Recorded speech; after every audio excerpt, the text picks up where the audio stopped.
Hi, welcome to this edition of On Tap, presented by FCSI-The Americas. I'm Wade Kaler, Executive Director. On Tap this week, I've got a man that when you look up the definition of Southern gentleman, his picture pops up. His last name's been around food service for over 55 years and so strong that his company name is just literally his last name. I've traveled around the globe with this man. I can personally tell you he's never met a stranger. It's my pleasure to welcome to the show the owner of Camacho, Mr. James Camacho. Hi, James. Hey, good morning. How are you doing this morning, my friend? Just lovely. How about you? I couldn't be any better. Sun's out. It's a great day. This show, we're getting into it with FCSI members and kind of explaining and talking about who we are as a group of consultants. And the best thing that we've done so far is just kind of getting to know everybody on a basic level to start with. And so tell me a little bit about your background. How did you get your start in food service consulting? Well, a little bit of background is we're a 58-year-old firm, and I worked actually for my father when I was in high school during the summer, marking up shop drawings, putting cut sheets together or cut sheet books together, and whatever else around the office. And then I took drafting in school, and when I was 21, he had a draftsman quit, and I told him that I would come and help him out until he could find somebody else, and he never could find anybody who worked as cheap as I would, apparently. So 41 years later, here we are, Cheap and still cheap labor, I assume. Yeah. Well, we'll talk about that one later. So Camacho you're one of the larger firms in FCSI. Tell me a little bit about your specialties as a company and as you personally. What do you focus in on mostly with segments of the industry? We do a little bit of everything, honestly, from healthcare to B&I or corporate work, hospitality, hotels, country clubs, schools, K through 12, higher ed, correctional, a lot of correctional work. So we do a little bit of everything. At one time, we had about 40% of our total business was in corporate work and B&I. Yeah. And then the day after 9/11, basically that entire segment went away. Wow. So we at that time we said, no, we're not going to do this. We're going to spread out. So about the only thing that I've never designed is a cruise ship, and I don't do domestic homes because, stainless steel for me goes with everything. I don't have to worry about colors. Exactly. Exactly. What? I go to my wife every morning and I go, does this match?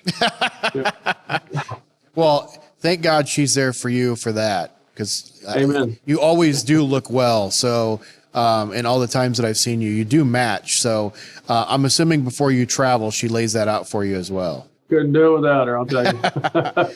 What, in all the projects you've been around for so long now with your company and working for your dad and then now yourself, what do you think or what do you remember as being your favorite project you've ever worked on? Probably had in 41 years my hand in or been the prime consultant for over 4,000 projects.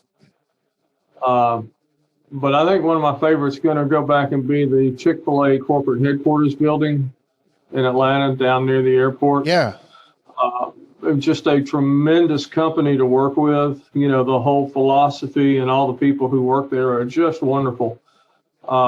But it was really getting a lot of detail working with the people down there as far as how food came in, where it went to, how it got processed and prepped and stored, et cetera, all the way out and through it. And although, of course, they do serve chicken sandwiches, the last time I was there, they were having alligator on the menu. So, Really? It's really something. And just the whole family of the Cathey family and their foundation, we've done a lot of work over the years with like their wind shape centers, which is their camps in Northeast Georgia at Berry College. So it's just been a really good association for years. So there, Chick-fil-A restaurants are well known for their hospitality, the way their employees treat their customers, but they're also well known for being very efficient. You know, during the pandemic and things that have been going on, there's been memes around that people have talked about. If you want to solve, you know, immunizations, or if you want to solve this, just go to the ChickfilA drive-through, things like that. So, and their drive-throughs are for the most part pretty famous in the United States. It's not a traditional type drive-through. So is their headquarters just as well run and just as well thought out? Oh, yes. Yeah. Yeah.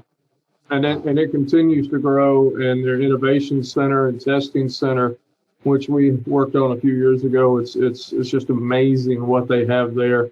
And they have mock-ups in warehouses of full-size buildings, you know, and they have golf carts that drive around like cars, you know, going through the order lane and the pickup and everything. It's something that I picked up from this year. Is if you'll notice, some of the fast food places have gone to the self-entry, self-order. Yeah. And the percentages of business have dropped, you know, 3-4% or even more. And when you consider how big some of these fast food places are, that is a tremendous amount of money. Right.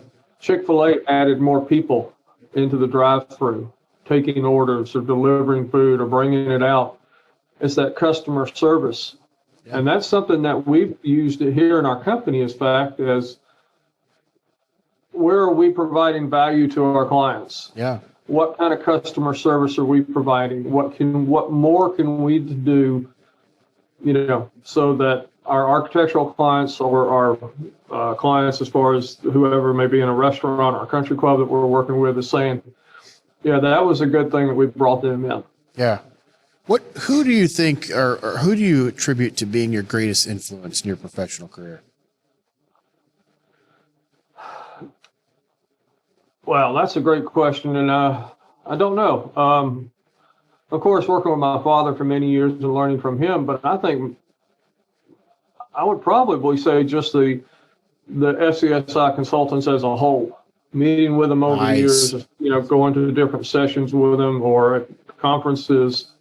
I've learned from so many over the years, from, you know, going back to the early guys, you know, the ones that have not been around for years and years, you know, up to the new ones. I mean, I learned a lot from the younger folks too, even in our office and other FCSI members, you know, Ed Norman, Joe Schumacher, and, you know, a lot of the younger ones, Eric too, you know. Yeah.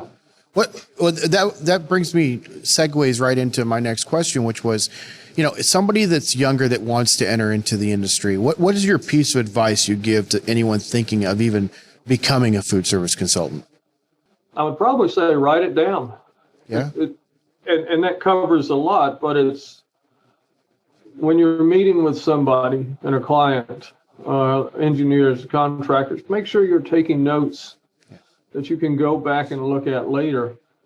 But on the same vein, also, I've always kept a book, and got it here, and actually I'm digitizing it now, but of consultant notes, you know, how to size kitchens, how to figure out hot water requirements, you know, just things that you learn over the years. I've kept just a notebook of things. And I think that's really helped, because people ask a question, I can go look something up that I've learned or written before, or, you know, something like that. So just, you know, I'm to the age that I can probably tell you what I did 25 years ago, but don't ask me what I had for breakfast, you know? Exactly.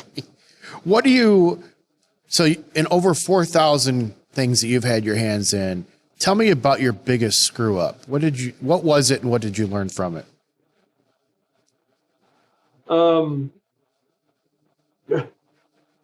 I own a boat anchor. It's actually a 44-inch dishwasher that we specified to be steam generated, and the building didn't have steam. Oh, no. Yeah. And so I had to buy a $14,000 dishwasher, and I actually wrote the check out of my home equity account, because it's what I had to do at that time. But what it taught us is check everything. Yeah. We try and do QA of drawings in each phase, design development, and of course, like a 50% CD and a final CD. We have QA people now. And what I did was we actually hired an older gentleman who was an ex-dealer for years and years and years. And he's been a great reference for us and for our younger people here because he's got the experience in the field putting things in and trying to install it. So he can review a set of drawings, a set of specs, and go, no, you can't do that because, the plumber can never get in and hook it up, or you've got to have access to the control panel on this side or something like that. Sure. And that helps, but just trying to do more reviews on things is what we've done. When it comes to FCSI, you have been around for a number of years. I think you've probably had your hand in almost anything FCSI related, whether it be a committee, a board, task force. You've been an amazing volunteer is basically my point for a number of years. What, if you have one, what's your favorite FCSI memory so far? I know there's a lot of them. That's why I had to put you on the spot. You and I have traveled the world together. I know. Yeah. Worldwide. And that's been wonderful, and being able to see things and meet with other people in different areas. But I don't know if I have one favorite memory. I think one of them was the turnaround we had at Kansas City. Yeah. That conference where not only the members, but our sponsors and everybody else, the friends and the other associations came up to us and said, wow, you've turned this around. This is what we want to see. Yeah. I think that culminated in that couple of years or more than that of hard work that you and Ed and other members of the board at that time put together. Yeah. Well, I appreciate that. I will, it goes, but for me with you, I mean, there is a lot. Like you said, we've traveled the world together, and I was lucky enough to enjoy every minute of it. But there's one thing about you that I love, and that's back to Kansas City as well. You served as conference planning chair and the MC of the banquet, of which I wrote a lot of scripts for, and of which you didn't read any of. And you pretty much did an amazing job, by the way, of ad-libbing the entire thing, except at times when you would get lost. But even when you were lost, you were such a pro about it that nobody in the audience knew that you had gone off script and that you had, kind of fumbled your way through it because you were so great about it. And to me, that's one of my favorite memories of you, is being on stage and me knowing that you're way off script now, and I don't know how you're going to come back on script, but yet you would figure out a way to do it to where the audience never knew that there was a problem. Meanwhile, I'm sweating buckets in the back of the room because that was my first FCSI conference that I had planned. And so I didn't know how this was going to work. And so, I thank you for that because you were able to handle it as well. But to me, that's still, I laugh about it. And I still tell the stories of conference planning chairs when they're getting ready they go over my scripts that I write, and I look at them and go, and try to keep on track, unlike James Camacho. So it was a lot of fun. It was. I had a lot of fun doing that. And, I tried to bring it back at the end. You did. No, you did a great job of it. Let me ask you this. If you were not in the food service industry, what do you think you'd be doing? I'd be a sales rep somewhere. Yeah? I'd be out selling something. Yeah. Nice. So, I mean, there was times in the early days that I looked at, becoming like a MOFSI rep somewhere. Really? Or either going to a manufacturer as far as sales manager, kind of, working that way. Yeah. Well, I can say personally and professionally, I'm really glad that didn't happen, that you were able to stay in FCSI, because it's been fun. It has been, and it's been great over the years to get to know you and become friends. So that's all the questions I've got for you today. Before I get going though, I do like to end things on a little bit of a fun note. So I have got a set of questions based on the Would You Rather series. And so if you don't mind, I'm going to just start off and basically just ask or answer to me which one you'd rather do. Are you ready? Yes, okay, that one. Okay. All right. Would you rather be covered in snakes or bees? Bees. Would you rather be able to sing or be able to dance? Sing. Would you rather own a restaurant or own a dollar store? Dollar store. Would you rather give up TV for a year or give up the internet for a year? Yes, all of the above. How about how about internet? No, I guess TV for a year. Okay. Would you rather be able to teleport anywhere or be able to read minds? Beam me up, Scotty. All right. Yeah. Would you rather have all the traffic lights you approach turn green or never have to stand in line again? I'll go with traffic lights. I live in Atlanta. Thank you very much. Yes. I had a feeling that would be the case with you living in Atlanta. Yeah. Would you rather see your future or fix your past? I would say see the future, maybe. Okay. That's an interesting question. Would you rather have unlimited first-class plane tickets or never have to pay for food in restaurants again? How about the first-class plane tickets? Okay. Would you rather only be able to use a fork and no spoon or be able to use a spoon and no fork for the rest of your life? If I can have a straw, let's go with forks. Would you rather be an unknown superhero or a famous villain? Oh, got to be a superhero, just for fun, yeah. All right. And the last one, would you rather fight a duck the size of a horse or 100 horses the size of ducks? Just for fun, let's go with 100. All right. That's perfect. Well, James, thanks so much. Tell me, how can people find out more about you and Camacho? Well, we're working on the new website as we speak, but just CamachoUSA.com is where we are. Or, you know, I'm like most people, we never close, we only doze. So, you know, call me. I'll be here. I'm somewhere around. Text us. You know, be glad to talk with anybody and help learn a little bit more about FCSI or just, you know, however we can help in general. Perfect. Perfect. Well, that wraps up this edition of On Tap with FCSI, the Americas. If you enjoyed today's episode, help us get the word out. Like and subscribe to our channel, share it, and check back next week when we interview another FCSI member. Until then, cheers.